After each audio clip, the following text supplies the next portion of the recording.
je vais vous entretenir d'un sujet qui peut vous apparaître un peu particulier, en fait du principe de précaution. Alors ce principe de précaution est un concept très européen et on vient d'apprendre qu'il a été évidemment très mal appréhendé par les milieux financiers, c'est le moins que l'on puisse dire.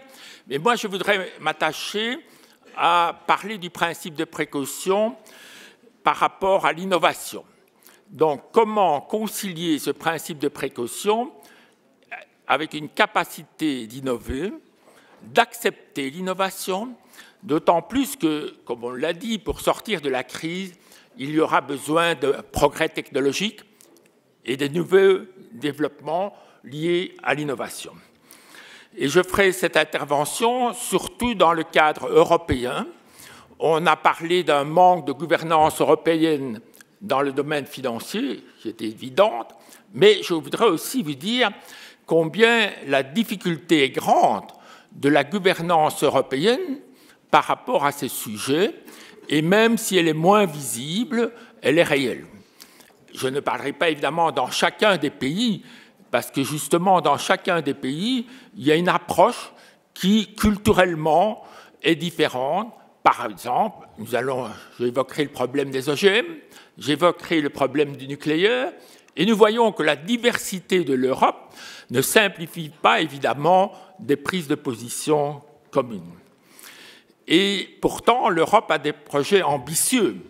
Le programme Horizon 2020, qui est le programme de recherche et développement de l'Europe, sur lequel s'appuient d'ailleurs les différents programmes nationaux, s'articule autour de 3 priorités, à savoir atteindre l'excellence scientifique, assurer la primauté industrielle et relever les défis de société. L'excellence scientifique, dans un considérant simplement reprécisé de la manière suivante, il faut absolument renforcer et étendre l'excellence de la base scientifique de l'Union européenne et assurer un flux de recherche et de talents de classe mondiale pour assurer la compétitivité et le bien-être de l'Europe. L'aspect, technologique est mis en évidence dans le considérant 8 de l'horizon 2020, l'horizon 2020 a été adopté et par le Conseil européen et par le Parlement sur une proposition de la Commission.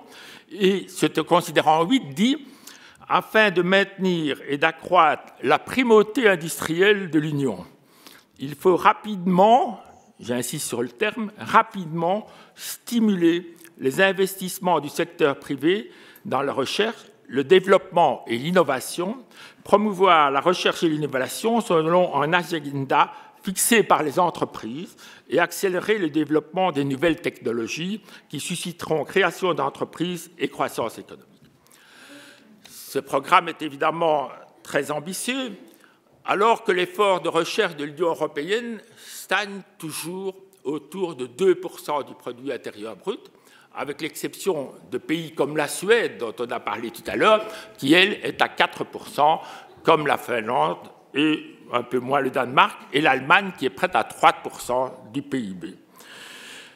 L'agenda de Lisbonne, en l'an 2000, qui était aussi un programme très ambitieux, puisqu'il a, entre autres, créé l'espace européen de la recherche. Il avait donné comme objectif à l'Union européenne de développer 3% de son produit intérieur brut pour la recherche. Je rappelle que nous ne sommes encore qu'à 2%. Il avait parlé aussi d'un brevet commun européen qui commence à voir le jour. Et surtout aussi, il disait que l'Europe devait être l'économie la plus compétitive au monde dans la société de la connaissance. 13 ans après, nous devons constater que la part de l'Europe dans les technologies nouvelles, dans les produits nouveaux, on vient de faire allusion à Samsung, a diminué. Et ce qui était encore à peu près 90% de 90% de la connaissance et du développement technologique qui se faisait dans le triptyque États-Unis, Japon, Europe, à la fin des années 90, 90, est aujourd'hui seulement de 70%. Donc, il y a une perte de capacité d'innovation et de développement technologique en Europe. Et donc, ce que je voudrais mettre en évidence, c'est non pas de dire que le principe de précaution n'est la cause, bien entendu, certainement pas, mais je voudrais mettre en évidence les difficultés du mauvais usage du principe de précaution.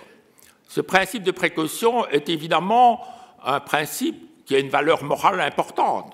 C'est un résultat d'une réflexion de philosophes comme Hans Jonas, principe de responsabilité. C'est lié aussi au fait qu'à la fin des années 70, on a considéré à juste titre que la Terre était finie, que les ressources naturelles ne devaient pas être perdues, etc., etc. Et le développement durable, tout autant de concepts qui sont évidemment très importants. Mais cet usage du principe de précaution, il doit être raisonné. Et aujourd'hui, certains parlent d'une idéologie qui s'appellerait le précautionnisme. C'est la thèse de Brenner et Jeun dans leur livre « L'inquiétant principe de précaution », et d'autres parlent d'un approfondissement démocratique. Alors, quel est l'équilibre entre les deux? Idéologie, approfondissement démocratique, c'est évidemment le thème de mon intervention que je place à l'échelle européenne, mais l'échelle européenne n'étant jamais que la somme des réactions dans les différents pays européens. Philippe Kurilski, dès 2002, avait publié un ouvrage qui, à mon avis, reste un ouvrage de référence, qui s'appelle « Du bon usage du principe de précaution ». Il parlait déjà d'une clarification nécessaire et de donner à ce principe un contenu positif, c'est-à-dire une définition assortie d'un mode d'emploi qui puisse être compris de tous et servir à tous.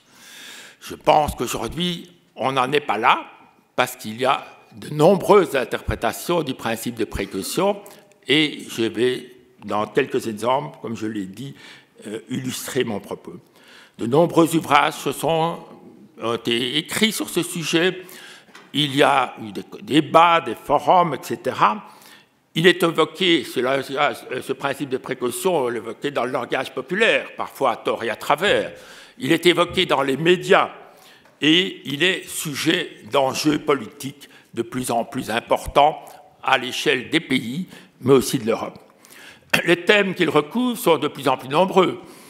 On peut passer, bien entendu, de thèmes classiques comme ceux du nucléaire et du changement climatique, des OGM à la biologie de synthèse, des ondes électromagnétiques aux cellules souches, aux nanotechnologies, qui sont pourtant, à mon avis, un des thèmes les plus importants du développement technologique dans les années à venir, c'est-à-dire que le changement de paradigme que va représenter les nanotechnologies. Hier, on nous disait que les Européens n'avaient pas réussi à garder la niche du développement du photovoltaïque, alors que les Européens sont à la pointe de la connaissance et de la recherche scientifique et théorique dans les nanotechnologies. La question qui va se poser dans les années à venir, serons-nous capables de ne pas rater cette niche qui est la niche très importante de changement de paradigme au point de vue technologique et scientifique. Et donc, ces questions sont évidemment d'une importance, d'une très grande importance, parce que derrière tout cela, dans le changement scientifique et technologique, avec ce qu'on appelle les technologies convergentes, qui sont la biologie, les technologies de l'information et de la communication, les biotechnologies et les nanotechnologies, on parle de plus en plus aussi d'une réflexion qui va vers le transhumanisme. Et donc de là se posent aussi des questions éthiques et philosophiques tout à fait pertinentes, mais celles-ci ne doivent peut-être pas prendre le pas sur la question à court terme, comment innove-t-on, comment développe-t-on de nouveaux produits? C'est cela la question qui est importante.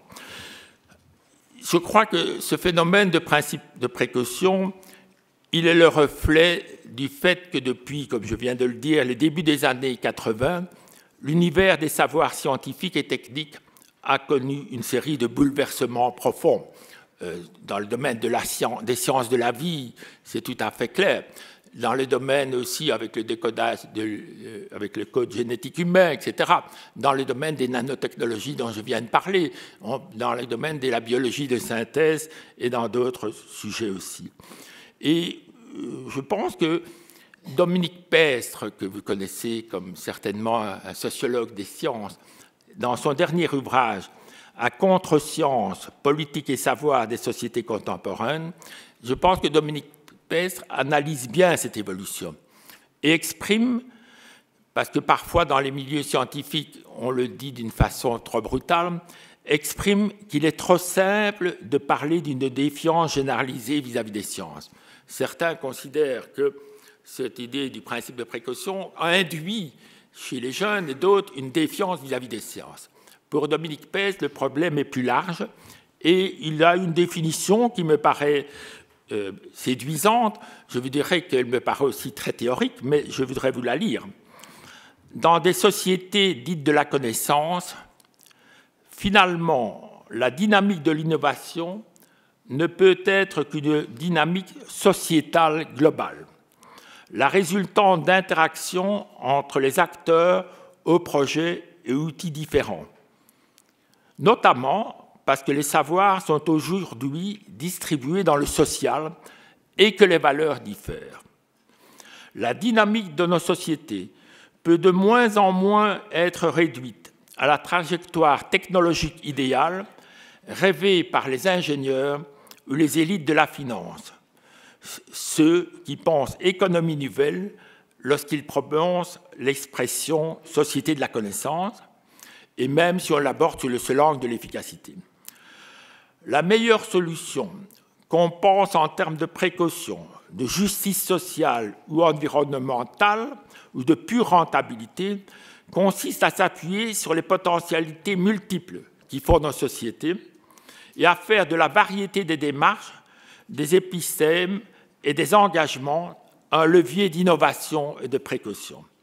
Ceci est la condition d'un meilleur développement de nos sociétés, d'un développement social et environnemental plus amical, d'un développement qui puisse être à la fois technique, de marché, démocratique et de précaution.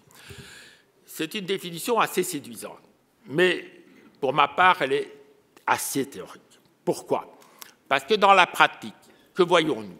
On voit que la participation est de plus en plus instituée. La Commission européenne, d'ailleurs, a suscité. D'ailleurs, Dominique Pell dit avec un certain humour que les commissaires européens sont participatifs parce qu'ils ne sont pas élus, ce qui est vrai au passage. Mais la participation est une démarche qui est très à la mode, entre autres, et qui a été initiée d'abord au Danemark, avec ce qu'on appelle les conférences de citoyens, les jurys de citoyens, ou maintenant les conférences de consensus. Mais dans chaque pays, elle prend des formes différentes, mais d'une manière générale, cette participation, elle est lente. Et il y a un paramètre que nous devons toujours avoir à l'esprit. Dans le domaine de l'innovation, le temps n'est pas neutre. Il faut être le premier pour innover. Donc, il ne faut pas perdre de temps.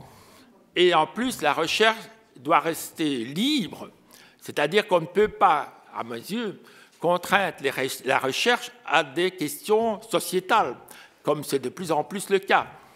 D'ailleurs, l'article 13 de la Charte fondamentale de droit de l'Europe, dans le traité européen, dit « les arts et les sciences sont libres ». Mais aujourd'hui, cette participation qui est, comme on vient de l'entendre, un élément clé de la prise de conscience collective, elle est lente et elle conduit, on doit le constater, plutôt à la montée des extrêmes et à la radicalisation des oppositions au progrès qu'à l'émergence de solutions communes et au consensus. Vous venez de vivre en France, sur les nanotechnologies, un processus de concertation et de participation.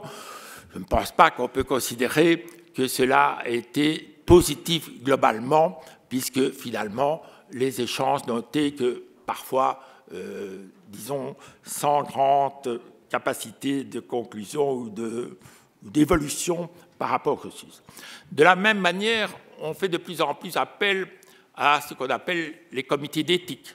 Alors les comités d'éthique sont évidemment une volonté de représenter la société civile et d'inviter à participer à la décision. Donc ces comités d'éthique sont certainement nécessaires, utiles, mais finalement, la question qui se pose, c'est qui décide? Alors, qui décide dans nos démocraties? Alors, normalement, dans les démocraties, la décision revient aux instances élues, c'est-à-dire les conseils municipaux, les parlements, et aux exécutifs, les gouvernements, avec la possibilité de contester la décision auprès du pouvoir judiciaire. C'est ça la base de nos principes démocratiques. D'une part, les parlements, les exécutifs et le pouvoir juridique.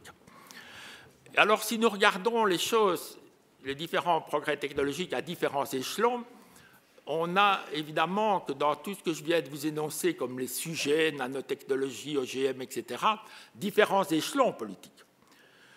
L'échelon local de la municipalité. Alors, dans l'échelon local, vous avez par exemple le problème des antennes fixes de téléphonie. Ça, c'est un problème pour les mandataires locaux fréquents, puisqu'il y a ces installations d'antennes qui sont contestables ou contestées en fonction des risques de la santé ou non des ondes électromagnétiques.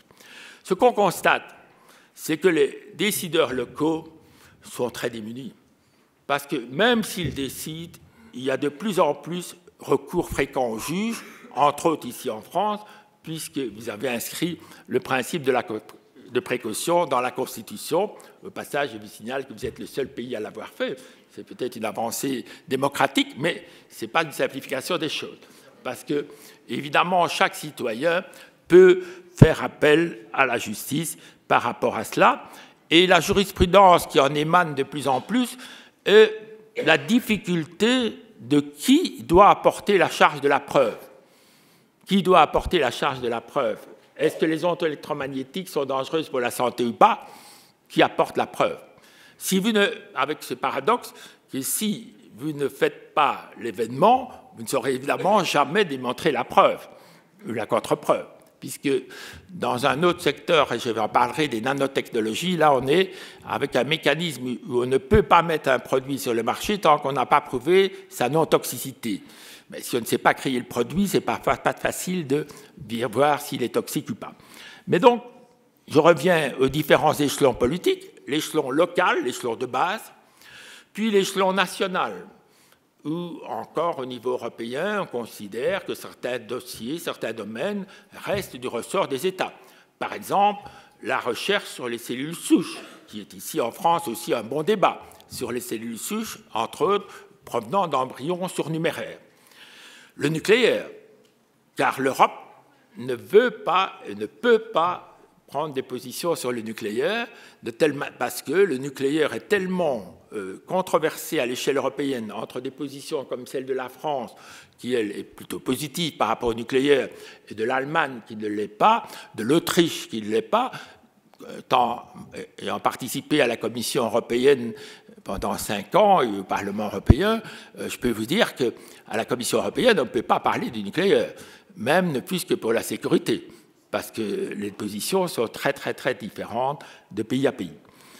Et enfin, qui est de plus en plus déterminant maintenant, c'est l'Europe. L'Europe est déterminante, pourquoi? Parce qu'elle a la compétence du marché unique, c'est-à-dire qu'on ne peut pas faire de protectionnisme sur certains produits dans des pays, donc c'est l'Europe qui définit les critères, les normes. L'Europe est très active dans les politiques de santé par le biais indirect de ce qu'on appelle la protection des consommateurs. Elle est aussi à la base d'une législation environnementale. Et donc, tout ce qui concerne les OGM, les nanotechnologies, les médicaments, sont normalement traités à l'échelle européenne. Et il y a encore en plus un degré supérieur encore, qui est le degré des Nations Unies puisque vous savez que pour la question du changement climatique, le groupe, le GIEC, est une émanation des Nations Unies et que ce dossier, à juste titre, du changement climatique est un dossier mondial. Eh bien, moi je pense que c'est ce que je vais essayer de vous montrer en quelques minutes, parce que ça serait très long. Mon expérience, comme j'ai dit, des commissaires européens, des parlementaires européens, me dit que la décision est devenue très difficile, très ardue, et parfois même impossible au niveau européen par rapport à ces questions. Et je vais essayer de vous expliciter cela avec quelques exemples. Prenons l'exemple bien connu des OGM. Je deviens commissaire européen en 1999 et il y avait, à ce moment-là, avait été décidé par les États, les chefs d'État en tout cas, le Conseil européen, on n'était encore que 15 à ce moment-là.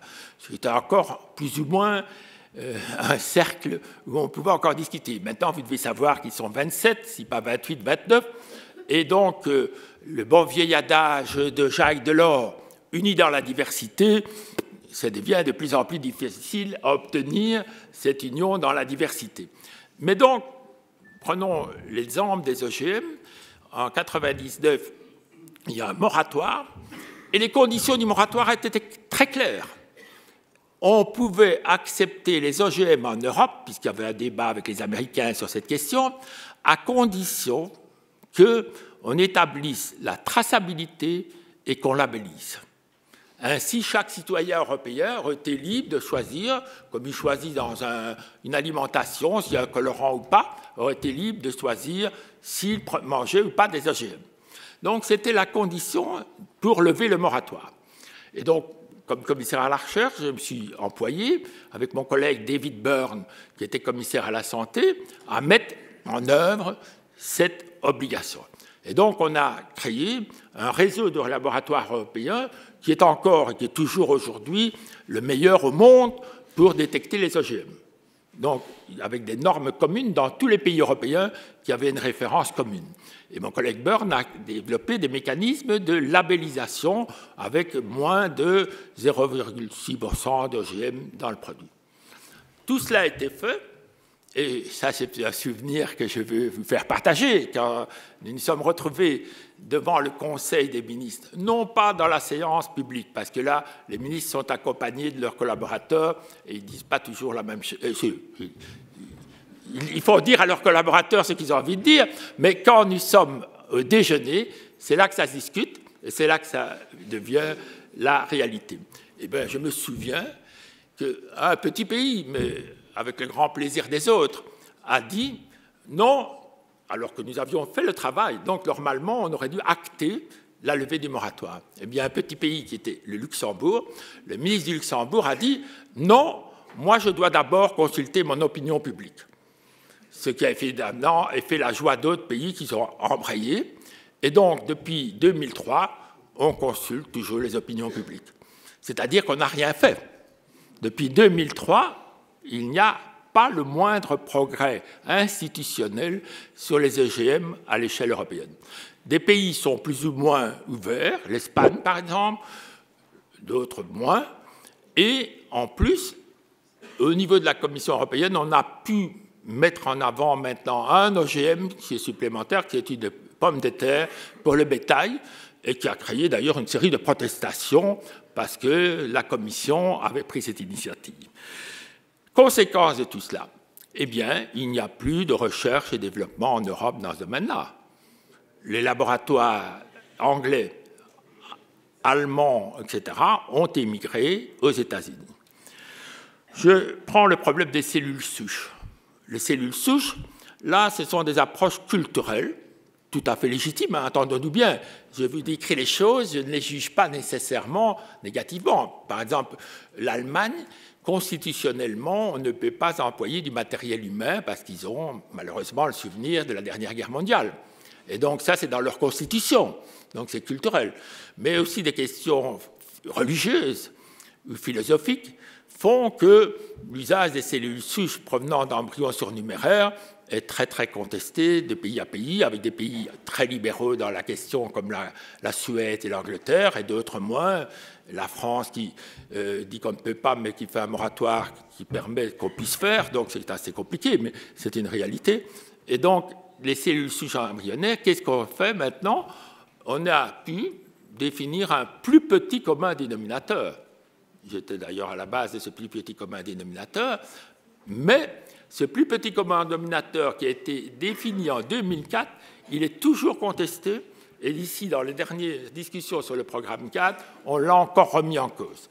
Ce qui veut dire que si, par rapport à cela, les cellules souches, il y a des progrès en Europe, cela se fait surtout dans certains pays, comme en Angleterre et en Suède, et pas à l'échelle européenne.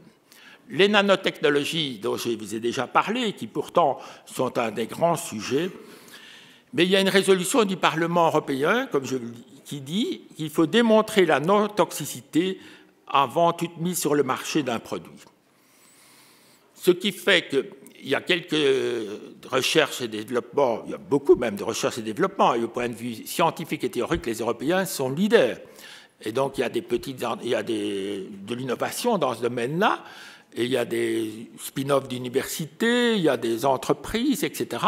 J'en connais l'une et l'autre qui sont performantes, mais pour passer vers, entre autres, ce qui demain s'appellera les bio-nanotechnologies, pour passer à cette échelle-là, il y a des études de toxicité très, très importantes. Alors, c'est légitime jusqu'à un certain point. Le problème, c'est de voir comment alors concilier ce coût de ces études à cette capacité de développement. Et donc là, nous sommes dans un système où les petites et moyennes entreprises qui font des nanotechnologies, elles ont pas mal de difficultés à se financer et à suivre le mouvement. Les technologies de la communication et de l'information, là, objectivement, nous ne sommes pas à la pointe, mais quand même, on a pas mal de logiciels. Là, le débat, comme vous le savez, joue sur la brevetabilité ou non des logiciels. C'est un débat auquel j'ai participé au Parlement, mais qui ne simplifie pas toujours les choses, même que nos exigences sur les protections de la vie privée, qui sont parmi les plus fortes au monde. Et donc, cette exigence-là, tout cela est légitime, hein, entendez-nous bien, c'est pour ça que je nuance très fort mes propos, mais je vous montre comment, à partir d'exigences comme celle-là, avec la capacité décisionnelle de l'Europe, étant donné la diversité des points de vue, que finalement les problèmes s'enlisent. Et donc, par rapport à l'innovation, on a alors un retard. Les nouveaux matériaux, la chimie, eh bien là, on a eu évidemment un progrès, puisqu'on est parvenu quand même à l'échelle européenne à faire une directive qui s'appelle la directive REACH, R-E-A-C-H, qui est la directive qui est tout à fait, je pense, qui était nécessaire, parce qu'avant, dans la chimie, des nouveaux produits pouvaient être mis sur le marché sans qu'on sache en quoi que ce soit s'ils étaient toxiques ou pas. Et donc, il y a là un progrès essentiel qui a pu être atteint après 5 ou 6 ans de négociations et de discussions, avec une petite difficulté que j'avais relevée à l'époque, c'était pour les petites et moyennes entreprises, la capacité d'innovation de celle-ci était évidemment plus difficile, puisque plus vous demandez de remplir des dossiers, plus vous compliquez les choses, etc., plus vous avez des difficultés pour que les petites et moyennes entreprises soient capables d'innover. À cet égard, je peux vous raconter quand même une anecdote qui était assez pertinente sur ce point.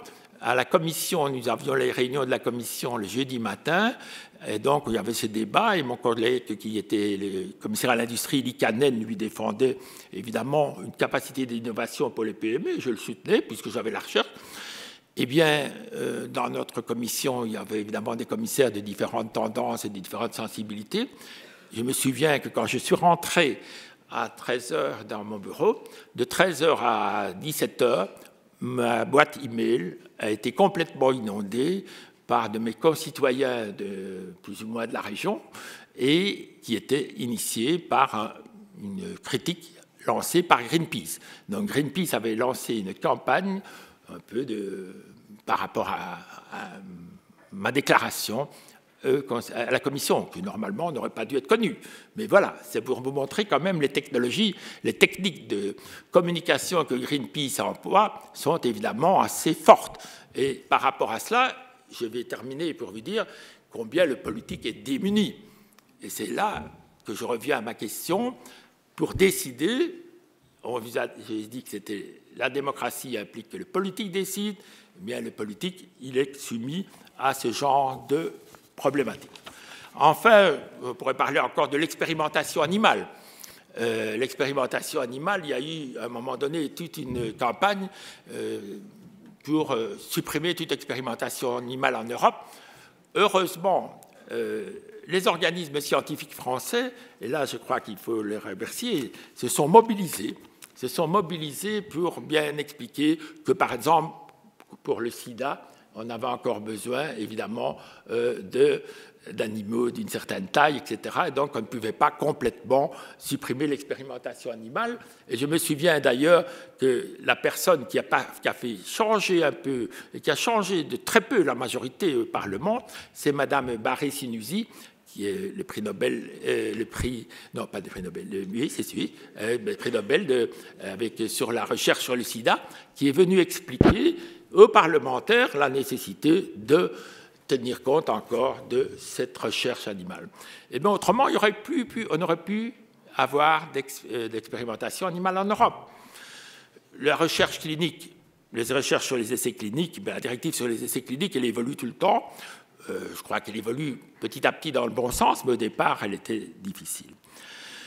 Tout cela pour vous montrer que je pourrais multiplier ces expériences, mais le Parlement européen, lui, est soumis à ce qu'on appelle les lobbies. Alors, on parle toujours des lobbies des grandes entreprises, mais il y a les lobbies aussi des organisations non gouvernementales.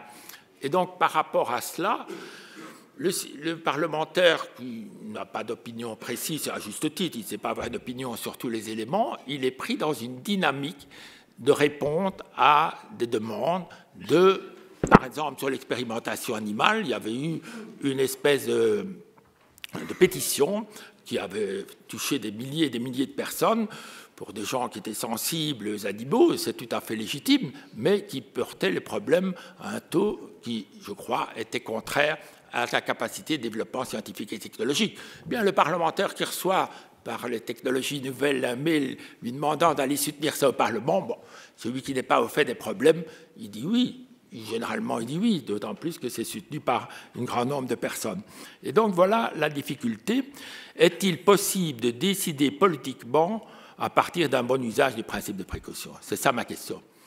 Alors, le bon usage du principe de précaution, il existe. Les 10 commandements qui avaient été établis par Philippe Kurisky, qui sont, d'une part, des analyses coût-bénéfice au sens large, l'indépendance de l'évaluation, l'obligation de recherche complémentaire, des solutions réversibles et proportionnées, pas oui ou non, proportion, la transparence et la participation, et surtout que les circuits de décision et les dispositifs sécuritaires doivent être fiables. Eh bien, ces conditions qui sont des objectifs rationnels, le politique a très difficile à les rencontrer au niveau local, au niveau d'un État. Mais au niveau européen, c'est encore plus compliqué. Pourquoi? Parce que nous avons des mécanismes d'opinion publique différents. Je vous ai expliqué que les OGM en France, ce n'est pas très bien porté. En Espagne, ça pourrait aller. Le nucléaire, en Allemagne, pas, etc. Et donc, au niveau européen, par rapport à ces différences, il n'y a jamais de majorité qui peut très clairement se définir. Et donc, la gouvernance n'est pas bonne. Comme on a parlé de la difficulté de la gouvernance financière, celle-ci est aussi difficile. D'autant plus que, si vous vous mettez à l'échelle européenne, les contraintes de temps sont variables, parce que les élections dans les pays sont dans des temps différents. Tout le monde sait qu'aujourd'hui, Mme Merkel ne bouge pas parce qu'elle a les élections allemandes en septembre. Et demain, ce sera un autre pays, etc. Et donc, il y a ces problèmes. Et puis, en plus, même encore un peu plus compliqué, vous pouvez avoir des majorités qualifiées, parce que dans certains domaines, vous avez des majorités qualifiées, mais qui changent en fonction des différentes bases politiques. J'ai vécu cela avec les cellules souches, où tout simplement le fait que la majorité avait changé au Portugal, la majorité qualifiée avait changé, et donc les problèmes étaient devenus plus différents. Voilà ce que je voulais essayer de mettre en évidence, parce que je pense que la sortie de la crise ne pourra se faire, entre autres, que par le progrès technologique et scientifique à l'échelle européenne. Or, cette question du principe de précaution, c'est un contexte très, très européen. Hein. J'ai été faire des débats en Asie où j'ai dû expliquer aux gens de Singapour et aux Chinois, etc., ce qu'était le concept du principe de précaution. Mon anglais n'est pas parfait, je n'ai pas su parler en chinois, mais ils sont toujours en train de se poser la question de ce que j'ai voulu dire. Et donc, c'est une réalité de l'Europe. Je termine en disant que le principe des précautions est certainement une amélioration de nos sociétés. Mais encore faut-il en faire un bon usage, et c'est que je souhaite que ce soit un débat, parce que nous n'aurons pas d'innovation, nous n'aurons pas la capacité d'être à la pointe de la sortie de la crise par l'innovation si nous ne prenons pas en charge ce genre de débat qui est culturel, qui est politique, mais qui est important, et que chacun d'entre nous doit savoir que, les médias, pour eux, l'inquiétude est un excellent vecteur. Donc les médias, nous avons nos biais cognitifs dont on a parlé d'ailleurs pas plus tard qu'hier. Et donc tout cela fait que l'Europe, avec sa civilisation, ses valeurs culturelles, a des potentialités énormes démocratiques, mais encore faut-il bien les utiliser. Merci.